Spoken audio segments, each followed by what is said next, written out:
नमस्ते। मैं reiki master Anirudh Mukherjee आप सभी को स्वामी विशुद्धानंद रेकी एकेडमी में बहुत बहुत स्वागत करता हूँ। तो हम लोग चर्चा कर रहे थे कि रेकी एक आध्यात्मिक विद्या होने के बावजूद इसको कॉमर्शियलाइज क्यों किया गया। वो वीडियो आप लोग जरूर देखिए। वही वीडियो का जो कंटिन्यूएशन है उसको लेकर हम लोग अभी चर्चा करेंगे कि रेकी का फीस कितना होना चाहिए। ये आज का चर्चा का प्रसंग है। तो देखिए, जो डॉक्टर मिका विश्वी है उनका फोटो आप पीछे देख सकते हो, लाल लाल रेड कलर का गाउन पहने हुए। तो उनके करीब से अभी तो 100 साल बीत गया। तो इन 100 सालों में जापान से होके फिर रेकी दुनिया भर होके फिर आज तो बंगाल में रेकी आ गया। रेकी इतना फैल गया। तो उनके दौरान या पहले क्या होता था, रेकी का फीस कैसा होता था। देखिए, ऐसा थंब रूल था कि अगर कोई स्टूडेंट रेकी मास्टर के पास आ रहे हैं रेकी सीखने के लिए, तो रेकी का 3 ही फेज होता है। एक रेकी फर्स्ट डिग्री जिसमें आप सीखते हो touch healing, reiki second degree जिसमें आप लोग सीखते हो डिस्टेंस हीलिंग, और रेकी थर्ड डिग्री जिसमें एक रेकी मास्टर बनने का ट्रेनिंग दिया जाता है, जिसमें सालों लग जाता है। एक मास्टर तैयार करना आसान बात नहीं होता है, क्योंकि फिर मास्टर होके वो आगे हजारों को रास्ता दिखाना होता है। तो वो अलग है। Reiki first degree second degree is for वही सीखना है, यही मुद्दे की बात है। तो तब फीस कैसा था। रेकी फर्स्ट डिग्री के लिए फीस था एक स्टूडेंट के लिए उसका 1 हफ्ते का आमदनी, ये रेकी फर्स्ट डिग्री का फीस। रेकी सेकेंड डिग्री के लिए एक स्टूडेंट का 1 महीने का आमदनी, ये सेकेंड डिग्री का फीस। और रेकी थर्ड डिग्री के लिए किसी स्टूडेंट का 1 साल का आमदनी, ये रेकी थर्ड डिग्री का फीस। यही है गुरु दक्षिणा। इसमें कोई गुरु के ऊपर फिर कोई ऋण नहीं रहता। भारत के आध्यात्म क्या है, गुरु ऋण तो चलता है, पितृ ऋण, मातृ ऋण, गुरु ऋण वो तो चलता ही है। पर रेकी में कोई किसी के लिए ऑब्लाइज्ड नहीं है। मैं रेकी सीख रहा हूं और रेकी मास्टर को उनका जो फीस है वो मैं दे रहा हूं। तो मुझे विद्या मिली और उनको उनका गुरु दक्षिणा मिला जो वो सामने से मांग रहा है। तो उसमें फिर किसी किस्म का ऑब्लिगेशन की बात तो भी नहीं है। तो उन दिनों में ऐसा होता था रेकी का फीस। तो अभी तो मुझे इतना, तब जो हमारा जो ट्रेडिशनल गुरु परंपरा है उसमें रेकी ही चलता है। उसमें कोई X reiki, Y reiki, Z reiki, अभी तो मार्केट में काफी तरह का वो ऐसा वैसा रेकी आ गया। हम लोगों का तो रेकी ही है। तो इसमें रेकी मास्टर बनने के लिए मुझे पता ऐसा है कि फीस रहता था तब $1,00,000। तो आप सोच लो क्या चलता था। तो अभी भी कुछ होगा, मुझे पता नहीं ठीक से। तो उन दिनों में ऐसा रेकी का फीस जो होता था ये एक थंब रूल था। तो अभी कुछ तो फ्लेक्सिबिलिटी वक्त के साथ कुछ तो हो ही जाता है। तो उस हिसाब से रेकी फीस को अभी डिटरमाइन किया जाता है, जिसमें वो थंब रूल को भी थोड़ा सा ऊपर नीचे करके हम लोग चल सके। रेकी का फीस इतना तो होना ही चाहिए जितना पैसा खर्चा करने के लिए कोई आदमी सोचे, इतना फीस तो होना ही चाहिए। तो अभी कैसा फीस डिटरमाइन होता है उसके चर्चा के पहले जाने से पहले मैं आप लोगों को बताना चाहूंगा एक रेकी मास्टर का लाइफ क्या होता है। देखिए, एक रेकी मास्टर का लाइफ, पूरा जीवन, पूरा जिंदगी, हर एक दिन उसके रेकी के लिए समर्पित रहता है। यह बात को आप समझिए।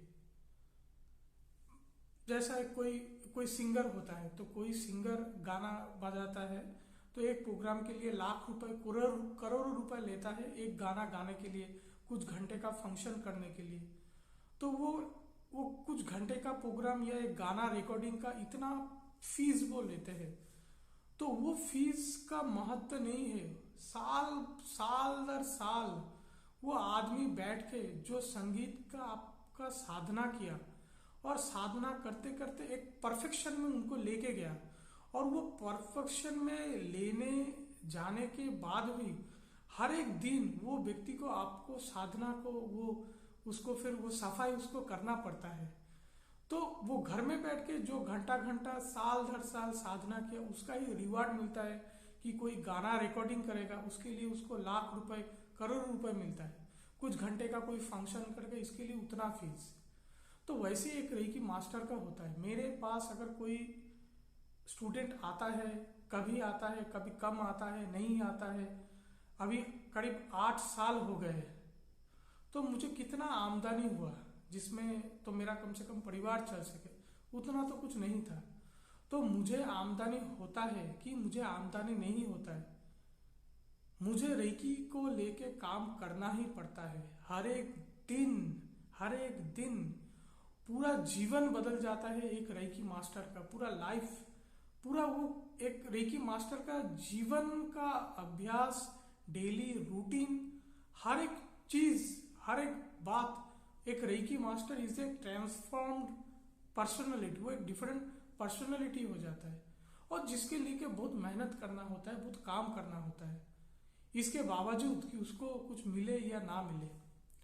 जब वीकेंड में कुछ रेकी सिखा रहा है तो आपको 2 दिन ही दिखाई देता है, पर 2 दिन का पीछे पूरा हफ्ते का मेहनत रहता है। रेकी मास्टर बनने के पहले साल दर साल का मेहनत पीछे लगा हुआ रहता है। तो इतना बात आपको क्यों बता रहा हूँ, जो जिसमें आपको पता लगे कि आप जब रेकी मास्टर को कुछ फीस दे रहे हो, उसके पीछे रेकी मास्टर का कितना मेहनत रहता है। और फीस कभी कम मिले कभी ज्यादा मिले, ये पूरा अनसर्टेन रहता है।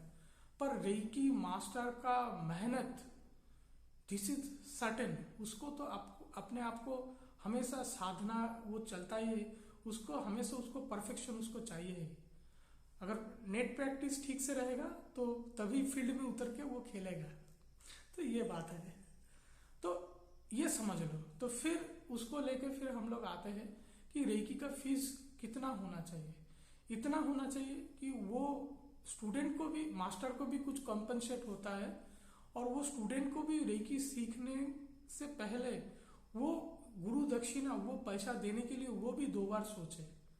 तो इसमें दोनों तरफ ही उसमें फायदा होगा, ऐसा करके कुछ डिटरमाइन होता है। तो ये बात तो सारी आपको बता दिया। तो अभी कुछ लोग मिल जाते हैं जो पूछते हैं कि अगर इतना कुछ फीस है, फीस में कुछ क्या कमती होता है, कुछ कॉन्सेशन मिल सकता है। मैं बोलता हूं नहीं, मैं नहीं देता। क्यों नहीं देता? क्योंकि अगर आप ये रेकी का बात फीस का बात ही नहीं है, ये इंसान की सोच की बात है।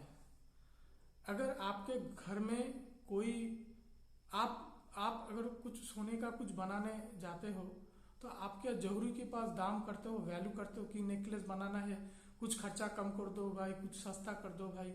और आपके घर में जो काम करता है वही चेन बना के लेने के लिए वो अगर सोने का दुकान में जाता है, वो क्या बोलता है, नहीं मैं तो घर घर में बर्तन मांजता हूँ, आप भी कुछ हार का मेरा कुछ कम कर दो।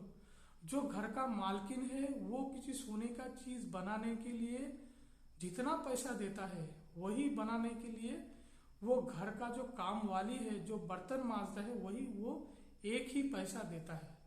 फर्क क्या है? फर्क इतना ही है कि शायद जो घर का जो मालकिन है उसका वो कुछ महीने का सेविंग हो जिससे वो सोने का चीज बना रहा है, और जो काम कर रहा है उसका शायद वो कुछ सालों का मेहनत हो जिसको जोड़ जोड़ के वो फिर अपने सोने का चीज बनवा रहा है। पर सोने का जो वैल्यू है वो दोनों ही वही पे कर रहे हैं। उसमें जाके कोई ऐसा मुझे कुछ कॉन्सेशन कर दो, कुछ भाव तोड़ कर दो, उसका नहीं होता है, क्योंकि सोने का एक इज्जत है।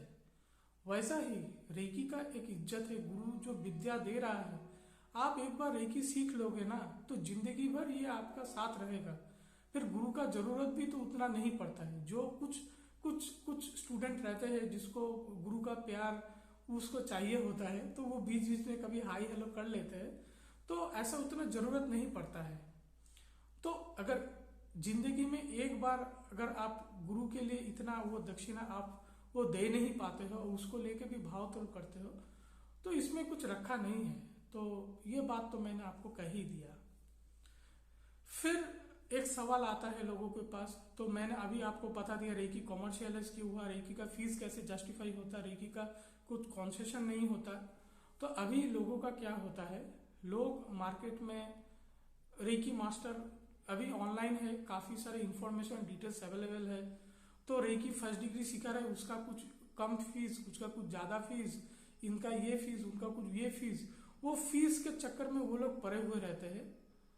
तो वो लोग मुझे पूछते हैं कि आपका इतना फीस है, तो उनका तो इतना कम फीस है। तो मैं बोलता हूँ भाई अगर आपको ठीक लगे तो फिर आप उनके पास जाके सीखो, मुझे कोई ऐतराज नहीं है। मुझे ये समझ में नहीं आता कि लोग रेकी के फीस के पीछे क्यों पड़े हुए हैं। जैसे कि उसको सोचना चाहिए कि रेकी मास्टर कैसा है, रेकी मास्टर का बैकग्राउंड कैसा है, रेकी मास्टर का क्रेडिटेबिलिटी कैसा है, क्या रेकी हमको सीखने के लिए मिल रहा है, पैसा जरूरी है कि सीखना जरूरी है, ये पहले आप लोगों को ही तय करना है। क्या होता है अगर कुछ डॉक्टर के पास ही आप ले लो, कोई अगर किसी को अगर हार्ट का ऑपरेशन कुछ करना है, तो हार्ट का ऑपरेशन की कोई 50,000 फीस लेता है, कोई 2 लाख फीस भी लेता है, तो कोई 20,000, मुझे पता नहीं कितना कुछ ऑपरेशन का फीस होता है।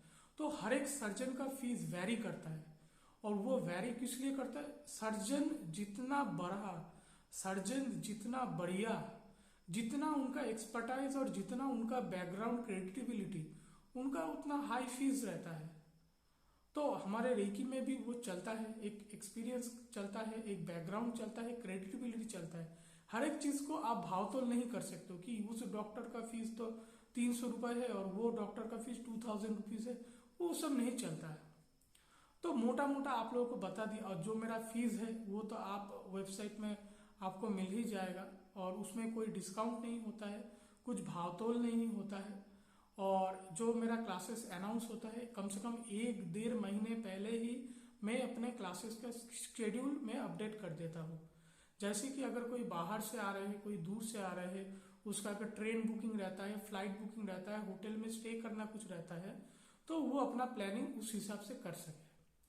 तो ये सारी बातें अभी तक मैंने आपको बता दिया है। तो मुझे लगता है रेकी और इसका कमर्शियलाइजेशन और उसका बिजनेस जो पैटर्न चलता है, इसको लेके आप लोगों का मन में जो संशय था, जो सवाल था, काफी हद तक शायद मैं इसका उत्तर दे पाया हूँ। ठीक है, आप लोग सब अच्छे रहिए। नमस्ते।